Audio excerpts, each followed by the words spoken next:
시청자 비평 플러스에서 YTN을 들여다봅니다. 문화보도는 자주 다른 분야에 밀려 그 중요성에 비해 잘 다뤄지지 못할 때가 많은데요. 이런 아쉬움을 해소하고자 YTN은 컬처 인사이드 프로그램을 통해 다양한 문화 소식을 전하고 있습니다. 오늘 뉴스 리뷰와의 시간, YTN의 문화보도를 살펴봅니다. 화면 너머의 목소리까지 듣고 답해드립니다. 시청자 톡톡Y로 도착한 의견들 함께 들어보시죠.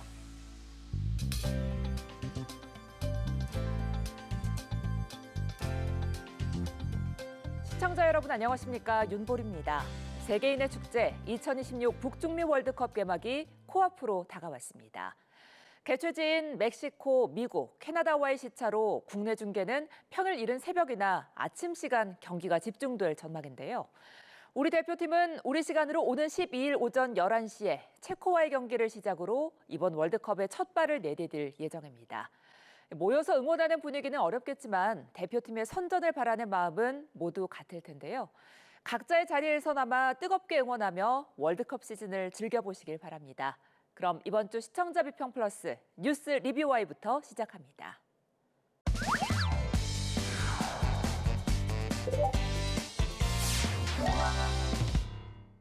오늘 뉴스 리뷰와의 시간, YTN 컬처 인사이드 프로그램과 더불어 문화계 소식 전한 보도들 살펴보겠습니다.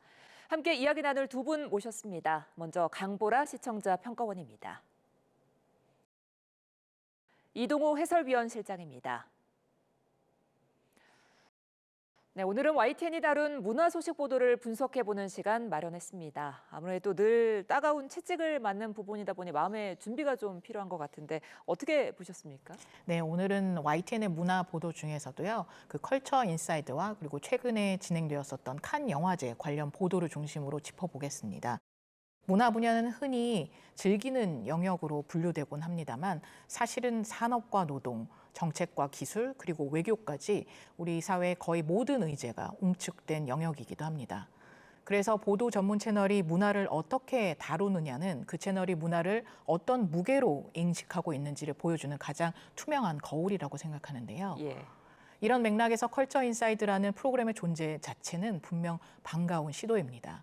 다만 그 반가움 못지않게 YTN만이 보여줄 수 있는 깊이의 측면에서 한 발 더 들어가야 할 지점은 없었는지, 또 칸 영화제처럼 세계적인 무대를 다루는 보도가 여전히 우리에게 익숙한 시선에 머무르고 있지는 않은지를 중심으로 몇 가지 비평 포인트를 살펴보겠습니다. 네, 먼저 컬처 인사이드부터 짚어보겠습니다. 존재 자체가 반갑다고 해주셨는데 전반적으로 어떻게 보셨습니까? 네, 가장 큰 그림부터 짚어보겠습니다. 최근 컬처 인사이드는 K-팝 가사 트렌드부터 클래식계 상주 음악가제도, 현대 미술 전시, 동물권 이슈, 그리고 중국 콘텐츠 소비 현상에 이르기까지 폭넓은 스펙트럼을 다루면서 시청자에게 문화 나침반 역할을 하고 있다고 평가할 만한데요. 외국인에게 한국하면 가장 먼저 떠오르는 이미지는 바로 K-팝이라고 하는데요. 그래서 첫 번째 문화 소식, 사랑 이야기를 넘어 나다움을 노래하는 K-팝 가사의 흐름 짚어보는 시간 마련했습니다. 소문에 휘둘리지 않고 나의 길을 걷겠다고 선언하고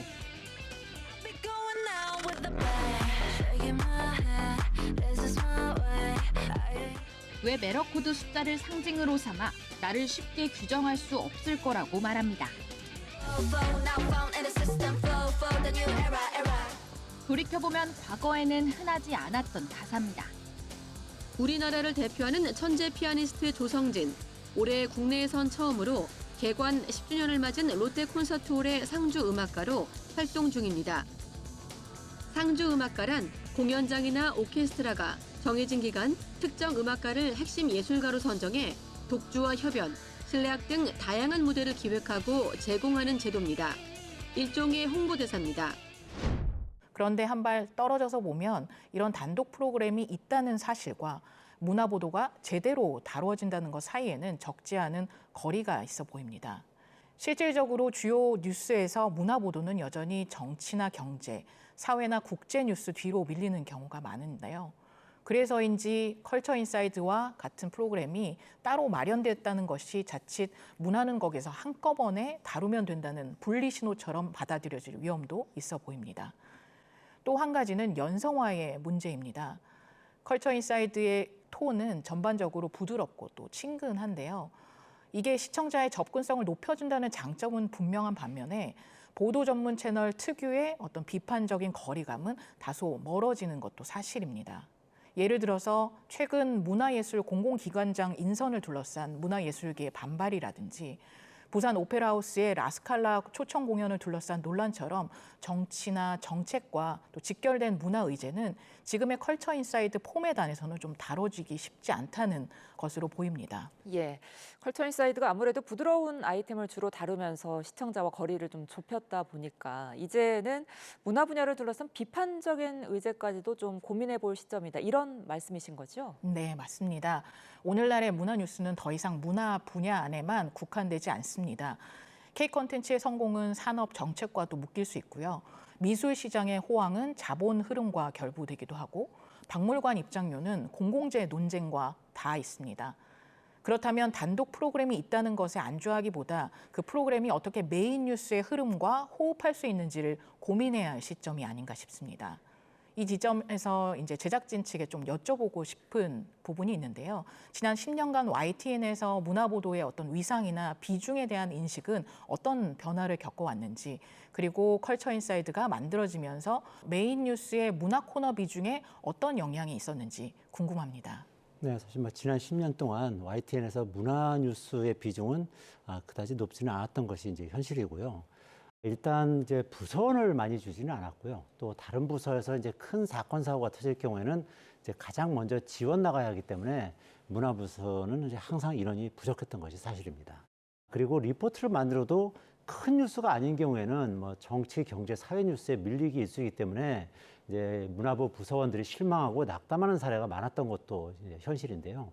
그러한 면에서 컬처 인사이드는 프로그램 안에서 문화 뉴스를 녹여야 하기 때문에 전체 비중 면에서는 어느 정도 커졌다, 이렇게 볼 수 있겠습니다. 3분짜리 깊이 있는 기획 리포트도 만들 수 있기 때문에 나름대로 기자들이 소신을 갖고 취재할 수 있는 장을 열어줬다, 이런 의미도 있습니다. 톱스타들을 직접 인터뷰하는 초대석 코너도 마련해서 YTN의 위상이 확연하게 올라간 부분도 엄연하게 있다고 볼 수 있겠고요. 다만 기자들이 심혈을 기울여서 만든 컬처 인사이드 리포트가 이제 3분 정도로 길어서 PD들이 일반 뉴스에서 사용하기를 꺼리다 보니까 노출 횟수가 적었던 것이 좀 아쉬운 점이라고 할 수 있겠습니다. 결국 뉴스의 다양성을 위해서 다소 길더라도 문화 뉴스를 고정 시간대에 배치한다든지 하는 회사의 전향적인 사고 변화가 있기 전까지는 획기적으로 바뀌기는 이제 쉽지 않은 상황인데요. 그래도 컬처 인사이드를 통해서 YTN 문화 뉴스가 과거보다 다소 늘어났고요. 또 문화 뉴스의 다양화가 이루어졌다는 점에서는 상당히 고무적이다, 이렇게 평가할 수 있겠습니다. 네, 실무적인 부분에 어쩔 수 없는 고충까지 진솔하게 설명해 주셨습니다. 말씀해 주신 것처럼 컬처 인사이드는 다양한 코너로 구성되어 있는데요. 그중에서 좀 인상 깊게 본 코너는 어떤 게 있으셨습니까? 네, 여러 가지가 있겠지만 그중에서도 문화 인터뷰를 좀 주의 깊게 살펴보았는데요. 짧은 기간 동안에 전원주, 김혜윤, 김장훈, 이나영, 그리고 딘딘 같은 정말 다양한 문학의 인사를 만났다는 점에서 제작진의 섭외력은 분명히 높이 평가할 만합니다. 배우, 가수, 그리고 예능인까지 장르의 균형도 굉장히 잘 맞춰져 있다고 생각을 들고요. 다만 인터뷰의 내용으로 저희가 좀 들어가 보면요. 질문이 작품 홍보와 근황, 그리고 개인적인 어떤 소외 정도에 머무는 경우가 적지 않았던 것 같습니다. 가창력을 둘러싼 안티팬들의 조롱을 피하지 않고 정면으로 받아들여 반전으로 승화시켰습니다. 근데 중요한 건 너무 웃겼어요. 그 만들어 놓은 게. 그래서 이게 안티를 떠나서 그냥 천재 같은데 어떻게 이런 걸 만들어서 이런 걸 생각을 했을까. 그리고 댓글이 너무 웃겨요. 저예산 독립영화에 개런티 없이 출연할 만큼 이 분야에 대한 애정도 남다릅니다. 더 많이 열려 있는 것 같아요. 저예산 영화나 단편 영화들이. 캐릭터적으로는 좀 더 많이 열려 있어서 저도 도움이 되면 좋고 또 저도 도움을 받는 거고, 그래서 다양성이 많이 보여지면 좋으니까. 4월 11일 김장훈 씨 인터뷰의 경우에는 인터넷 밈으로 안티 정서를 좀 정면으로 돌파했다는 어떤 흥미로운 서사가 있었고요. 30년간 이어온 장애인 돕기 공연도 짚어봤는데요. 이 두 가지를 팬덤의 변화와 또 대중예술인의 사회적 책임이라는 어떤 좀 큰 질문으로 묶었다면 한 단계 더 깊어질 수 있는 인터뷰였다는 생각이 들기도 합니다. 5월 9일 이나영 씨 인터뷰도 마찬가지라고 생각이 드는데요. 저예산 단편 영화에 꾸준히 참여하는 배우만의 연기 철학을 짚어준 건 분명히 의미가 있었습니다. 거기서 한 발 더 들어가서 한국 영화 산업이 상업 대작 중심으로 재편되는 지금 다양성 영화의 자리는 어디에 있는가라는 어떤 심층적인 질문을 함께 던졌다면 어땠을까라고 상상해 보기도 합니다. 핵심은 이렇습니다. 보도 전문 채널의 인터뷰는 유튜브 예능이나 아니면 연예 정보 프로그램의 인터뷰와는 좀 달라야 된다고 생각을 합니다. 예, 아무래도 보도 전문 채널에서 진행한 인터뷰다 보니까 좀 더 깊이 있는 인터뷰일 거란 기대가 생길 수밖에 없을 것 같아요. 네, 맞습니다. 그 차이는 결국 질문이 어디까지 들어가느냐에 있지 않나 싶은데요. 인터뷰이가 속한 산업의 지금을 어떻게 보고 있는지, 자신이 작업이 동시대 사회에 던지는 메시지가 무엇이라고 생각하는지를 끌어내는 취재 기자의 어떤 질문이 한두 가지만 더 들어가도 배우의 이야기가 문학의 이야기로 확장될 여지가 충분해 보입니다. 여기서 이제 제작진께 한 가지 더 여쭤보고 싶은 점이 있습니다. 컬처 인사이드는 매회 같은 리듬으로 좀 흘러가다 보니까 이번 주에 꼭 깊이 다뤄야 될 어떤 소재가 있어도 정해진 틀에 맞춰서 비중이 좀 분산되는 인상을 받을 때가 있습니다. 그래서 회차별로 메인 꼭지의 수나 비중을 유연하게 조정하는 어떤 내부적인 기준이 있는지, 그리고 메인 뉴스에서 다루는 문화 의제와 그다음에 컬처 인사이드 안에서 다룰 의제를 가르는 기준이 따로 있는지 궁금합니다. 이제 웨이브에서 보면 이제 컬처 인사이드를 제작하는 기자들이 뭐 다른 일은 안 하고 이 프로그램만 이제 매달리는 것으로 이렇게 생각할 수 있겠는데요. 그런데 사실과 다릅니다. 문화부 5명의 기자들이 문화 전 분야의 발생과 그때그때 중요 기획들을 챙기면서 프로그램을 만들고 있기 때문에 그렇게 긴 호흡의 리포트를 자유롭게 만들 수는 없는 상황이고요. 수많은 발생 뉴스를 문화부 기자들이 전화 연결이나 생중계, 리포트 등을 처리하면서 이 제작에도 같이 임했던 것입니다. 메인 뉴스에서 다룰 문화 의제와 컬처 인사이드 안에서 다룰 의제를 가르는 기준은 보통 2분 이내 길이로 제작하는 메인 뉴스 리포트보다 더 심층적으로 다룰 만한 주제들을 컬처 인사이드에서 다루는 경우가 많다는 것인데요. 2분짜리 메인 뉴스는 주제 선정은 이제 비슷하게 할 수는 있어도 내용을 담는 데는 이제 한계가 뚜렷하기 때문에 한 번쯤 짚어야 할 주요 주제들은 반드시 컬처 인사이드에서 다루고 있다는 점 말씀드리겠습니다. 네, 구체적인 제작 과정을 설명해 주셔서 제작진의 사명감까지 느낄 수 있었습니다. 이어서 칸 영화제 보도를 살펴보겠습니다. 지난 5월 23일 막을 내렸는데요. YTN이 직접 현지에서 소식을 전하기도 했습니다. 어떻게 보셨습니까? 네, 굉장히 생생한 그 생중계를 보는 듯한 그런 느낌으로 봤는데요. 예. 먼저 긍정적으로 평가할 지점부터 짚어볼 텐데요. 5월 15일자 YTN 디지털 보도는 영화제라는 화려한 무대 이면에 놓인 탄소 발자국 문제를 정면으로 다뤘다는 점에서 굉장히 신선했습니다. 문화 행사 보도가 환경 의제와 만날 수 있다는 어떤 가능성을 보여줬는데요. 이어서 박찬욱 칸 영화제 심사위원장 보도도 의미가 있었습니다. 박 감독이 칸 영화제 역사상 한국인으로는 처음으로 경쟁 부문 심사위원단을 이끌게 됩니다. 한국 영화의 위상이 달라진 배경으로 세계 영화계의 변화에 주목했습니다. 다양한 배경의 영화를 받아들이려는 흐름이 강해졌다는 설명입니다. 제가 그렇다고 해서 한국 영화에 더 점수를 주거나 하지는 않을 겁니다. 한국 영화라고 점수를 더 주는 건 아니다라는 어떤 감독의 농담 반 진담 반 발언을 전달하면서 한국 영화의 부상을 다양한 배경의 영화를 받아들이려는 어떤 세계적인 흐름으로 해석했다는 점에서 굉장히 유익했습니다. 문제는 어쩌면 그 다음에 있는데요. 5월 14일과 15일 보도의 전반적인 흐름을 보면요. 결국 카메라가 향하는 곳은 한국 영화 몇 편이 어떤 부문에 초청됐는가, 그리고 4년 만에 경쟁 부문에 진출한 영화 호프가 상을 탈 수 있을까와 같은 수상 가능성 점치기로 좀 집중되는 경향이 보입니다. 네, 프랑스 남부 도시 칸에 나와 있습니다. 네, 날씨가 아주 좋습니다. 지금 현장 분위기 어떻습니까? 네, 제가 나와 있는 이곳은 칸 영화제가 열리는 팔레데 페스티벌 인근입니다. 나홍진 감독이 곡성 이후 10년 만에 내온 신작 포프가 경쟁 부문에 올라서 기대감이 큰데요. 비무장지대 주변에서 정체를 알 수 없는 존재가 나타나며 벌어지는 이야기로 알려졌습니다. 비경쟁 부문인 미드나잇 스크리닝 부문에 초청된 연상호 감독의 신작 군체에 대한 관심도 뜨겁습니다. We really want to support because we already saw a few movies from 연상호, and we wish to just like support him, support the cast. 물론 한국 영화의 칸 진출 자체가 굉장히 의미 있는 뉴스이고 시청자가 궁금해하는 부분이라는 점은 충분히 이해합니다. 다만 세계적인 영화제를 다룬다고 했을 때 그 영화제가 올해 어떤 주제를 던지고 있는지, 심사위원단이 어떤 구성을 가지고 또 어떤 영화관을 반영하고 있는지, 그리고 OTT 시대의 영화제 수상이 갖는 의미는 무엇으로 제정이 되고 있는지와 같은 어떤 영화제 자체의 의미도 함께 다뤄줬으면 하는 바람이 있습니다. 역시나 이 보도 전문 채널을 갖고 있는 통찰력이 이 분야에서는 좀 제대로 발휘되지 못했다 이런 입장이신 거죠? 네, 조금 아쉬움이 있습니다. 예. 특히 앞서 언급한 전용기 보도처럼요.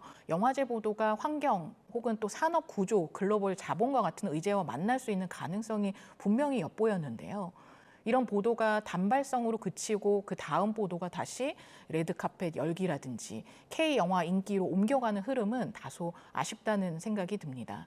영화제에서 한국 영화 위상의 변화를 조금 더 흥미롭게 만들려면 한국 영화 안에서만 답을 찾기보다는 영화제라는 무대 자체가 어떤 흐름의 한복판에 서 있는지를 함께 보여줄 필요가 있어 보입니다. 네, 영화제라는 이 세계적 플랫폼 자체를 해석하려는 보도가 필요하다 이런 말씀까지 들어봤습니다.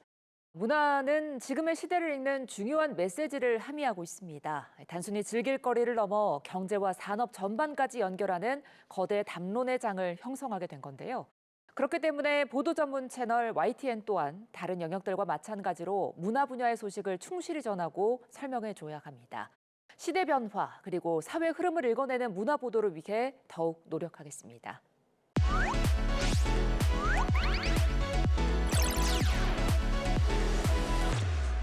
시청자의 알 권리와 보도의 가치 향상을 위해 노력한 방송을 꼽아보는 디딤돌 뉴스 시간입니다. 평가원님, 이번 주 주목할 만한 방송은 어떤 게 있었습니까? 네, 아까 그 제작진의 이제 고충을 듣고 보니까 좀 더 칭찬을 많이 해드려야 되겠다. 디딤돌 뉴스를 뭐 여러 개 꼽아야겠다는 생각이 있었는데요. 이제 그 중에서 이제 한 가지를 꼽자면요.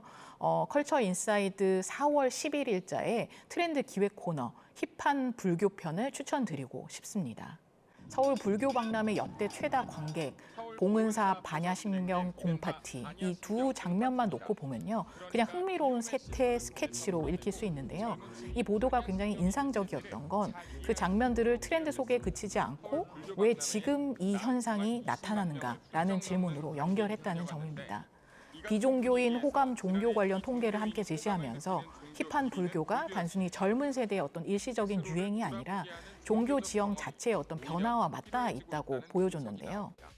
종교 인구가 줄어드는 시대에 불교가 오히려 비종교인에게 가장 열린 종교로 인식되는 이유가 무엇인지 이 보도는 그 답을 현상 안에서 찾으려고 했습니다. 문화 보도가 종교, 세대, 사회, 심리를 동시에 읽어내는 복합 의제로 발전할 수 있다는 가능성을 잘 보여준 사례라고 생각합니다. 네, 물론 이 보도도 상업화나 소비주의적 불교 수용에 대한 비판적 시선이 좀 더 깊이 있게 따라왔다면 하는 아쉬움도 남습니다. 하지만 문화 보도가 단순히 요즘 MZ들이 절에 간다더라 라는 선에서 멈추지 않고 그 현상이 우리 사회에 던지는 질문까지 함께 담으려 했다는 점에서 상반기 컬처 인사이드가 보여줄 수 있는 가능성을 가장 잘 구현한 회차로 꼽고 싶습니다. 네, 지난 16일 연등 행렬에도 역대 최대 인파가 몰렸다고 합니다. 전통과 현대가 어우러진 K불교의 확산세를 확인할 수 있었는데요. 젊은 불교를 표방한 K불교의 현주소를 취재한 김승환 기자를 직접 만나봤습니다. 최근에 불교 박람회가 굉장히 핫해졌어요. 몇 년 전부터. 사람들이 줄도 많이 서고 인스타에도 많이 올라와서 왜 이렇게 사람들이 많이 좋아하지? 대체 뭐가 있지? 이런 게 좀 궁금해서 가보게 됐습니다. 맞아요. 좀 소비 지향적인 건 사실이긴 한데 근데 일단 대부분의 사람들이 종교에 무관심해요. 현재. 종교를 가지고 있는 사람도 없고 사실 저도 종교가 없거든요.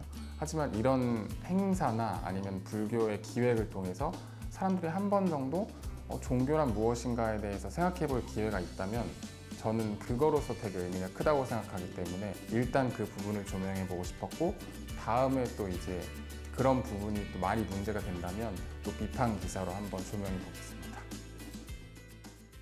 그럼 오늘 뉴스 리뷰와이 마무리해 보겠습니다. 두 분 오늘 말씀 잘 들었습니다. 고맙습니다.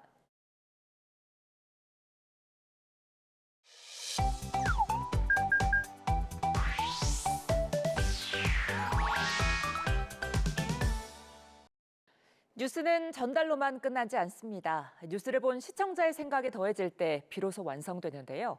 YTN을 향한 시청자의 목소리를 듣고 YTN이 답하는 시청자 톡톡Y 시간입니다. 오늘은 어떤 의견이 들어왔을까요? 지금 바로 확인해 보시죠. 안녕하세요, 흥지연입니다. 뉴스를 보다 생긴 궁금증, 이 시간에 속 시원하게 풀어드리겠습니다. 그럼 시청자 톡톡Y 첫 번째 보도부터 살펴볼까요? 지난 1월 40대 여성 환자가 팔꿈치 수술을 받기 위해 수술실로 걸어 들어갑니다. 12분 뒤 환자 마취를 끝낸 마취과 전문의 A씨가 수술복을 벗은 사복 차림으로 병원 복도를 나섭니다. 수술이 끝나고 얼마 뒤 환자를 깨워도 의식을 회복하지 않자 이상 징후를 느낀 간호사는 2차례에 걸쳐 마취과 전문의 A씨에게 연락했습니다. A씨는 2번 모두 해독제를 투여하라고 지시했는데 두 번째로 해독제가 들어가고 9분 뒤 환자는 심정지 상태에 빠졌습니다. 수술을 받던 환자가 의료진의 이탈로 인해 식물인간 상태에 빠진 사건을 보도했는데요.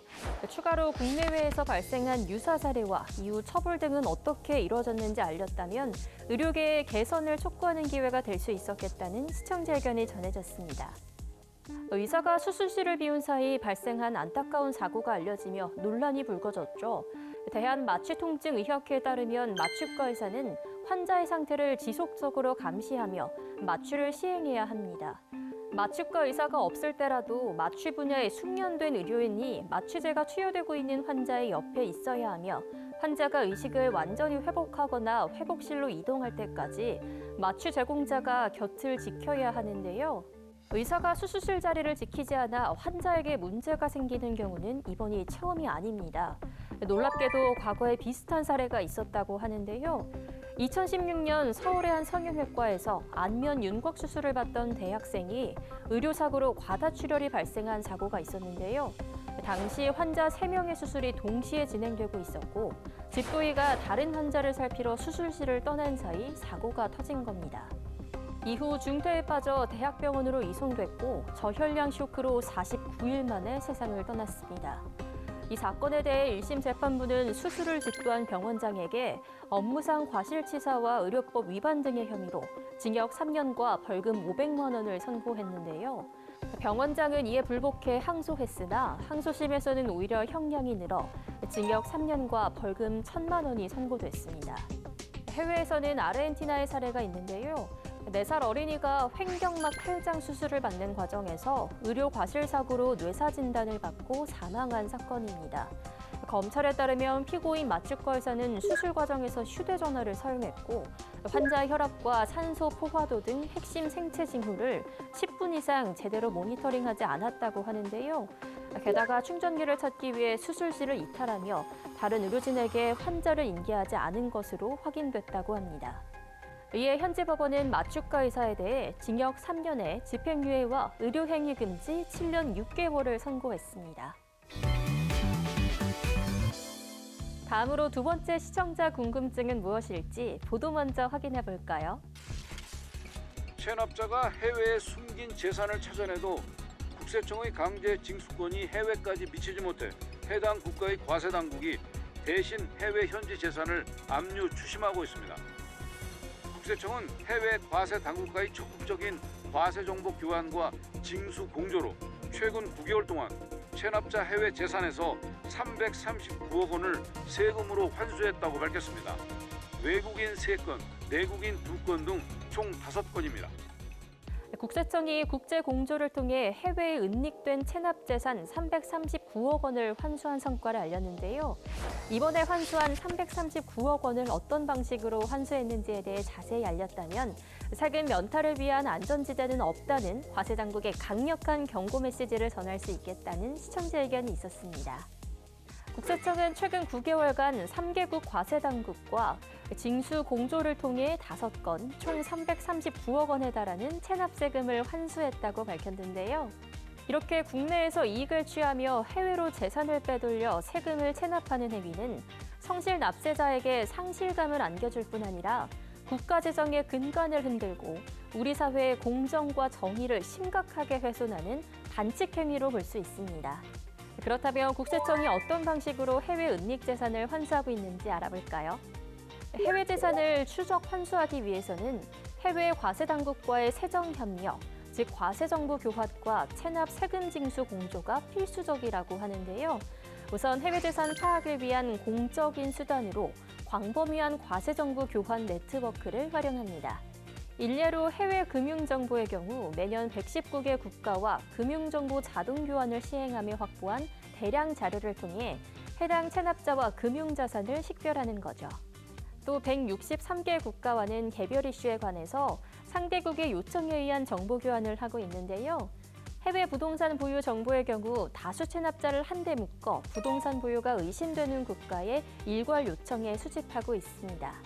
국세청은 앞으로 정보 교환 국가 수와 교환 대상 재산 범위를 대폭 확대한다는 방침인데요. 가상자산의 경우 56개국이 암호화 자산 정보 교환 협정에 서명해 2027년부터 매년 해외 거래소에서 거래되는 가상자산 거래 내역을 제공받게 된다고 합니다. 해외 부동산은 2030년부터 매년 보유 및 거래 현황을 상호 교환할 예정입니다. 아울러 체납자의 해외 은닉 재산을 밝혀내더라도 실질적으로 이를 환수하기 위해선 징수 공조가 필요한데요. 징수 공조란 우리나라의 강제 징수권이 해외에 미치지 않기 때문에 외국 관세 당국의 체납자의 현지 재산 압류 및 추심 등 강제 집행을 요청해 세금을 징수하는 국가 간 협력 행위를 말합니다. 국세청은 징수 공조 내용을 구체화하고 빠른 집행을 위해 최근 인도네시아, 호주 등과 MOU를 체결하기도 했는데요. 지금도 여러 국가와 MOU 체결을 위한 협의를 진행 중이라고 합니다. 앞으로도 국세청의 촘촘한 추적을 통한 세금 체납 환수 성과를 기대해봐도 좋겠네요. 오늘 마지막 주제에 대한 시청자 의견 이어서 확인해 볼까요? 지난 2018년 치매 진단을 받은 A씨. 간병인으로 만난 B씨와 재혼했는데 이후 B씨는 A씨 자녀들과 재산 관리 문제로 갈등을 빚었습니다. 이에 A씨의 자녀들이 자신들을 후견인으로 하는 성년 후견을 개시해달라고 법원에 청구했고 B씨도 자신을 후견인으로 해야 한다며 맞섰는데 법원은 중립적인 제3자를 후견인으로 지정했습니다. 고령 인구가 늘어나면서 A씨 사례처럼 이들의 법률 행위를 어떻게 보장할지가 사회적 문제로 떠오르고 있습니다. 고령화 사회가 심화하며 급증하는 후견제도 수요와 그 한계를 다룬 보도였는데요. 관련해 우리나라의 후견제도 종류와 고령화를 겪고 있는 국가의 후견제도 운영 방식이나 어떤 지원 체계를 갖추고 있는지 알렸다면 비교해서 보기 좋겠다는 시청자 의견이 있었습니다. 우리나라의 후견제도는 미성년 후견제도와 성년 후견제도가 있는데요.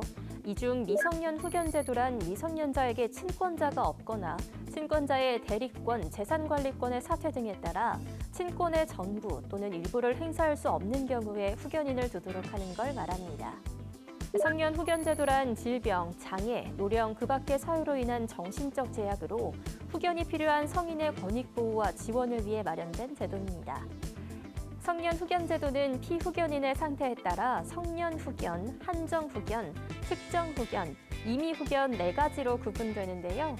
성년 후견은 사무처리 능력이 지속적으로 결여된 경우, 한정 후견은 사무처리 능력이 부족한 경우, 특정 후견은 일시적 후원 또는 특정 사무에 관한 후원이 필요한 경우, 임의 후견은 본인이 자발적으로 후견 계약을 체결하는 경우를 말합니다. 그렇다면 우리보다 먼저 고령화를 겪은 일본은 후견 제도를 어떻게 운영하고 있을까요? 일본은 2000년부터 성년 후견 제도를 도입했는데요. 성년 후견인은 친족이나 변호사, 법무사 등이 맡을 수 있었다고 합니다. 처음에는 종신제가 원칙으로 환자 본인의 판단 능력이 회복되거나 사망할 때까지 제도 이용을 도중에 그만둘 수 없었는데요. 이에 자기 결정권이 필요 이상으로 제약되고 이런 장벽 때문에 제도를 이용하는 사람도 늘지 않고 있다는 지적이 제기됐다고 합니다. 이에 일본 정부는 지난 4월 민법 개정을 통해 종신제를 폐지하고 기존의 후견, 보좌, 보조 3단계로 나뉘어 있던 후견인 분류를 보조 한 가지로 통합하고 유산 분할 등 행위마다 필요한 범위를 한정해 후견 제도를 이용할 수 있도록 했는데요. 당사자의 판단 능력이 회복되지 않더라도 가정법원이 더 이상 후견 제도가 필요 없다고 판단하면 이용을 중단할 수 있다고 합니다. 여러분이 남겨주신 궁금증, 오늘도 속 시원히 풀리셨을까요? 다음 시간 알찬 내용으로 찾아오겠습니다. 그럼 다음 주에 만나요.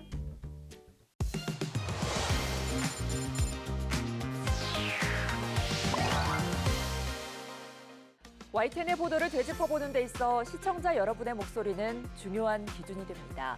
방송에 대한 여러 의견들 SNS와 홈페이지를 통해 남겨주시고요.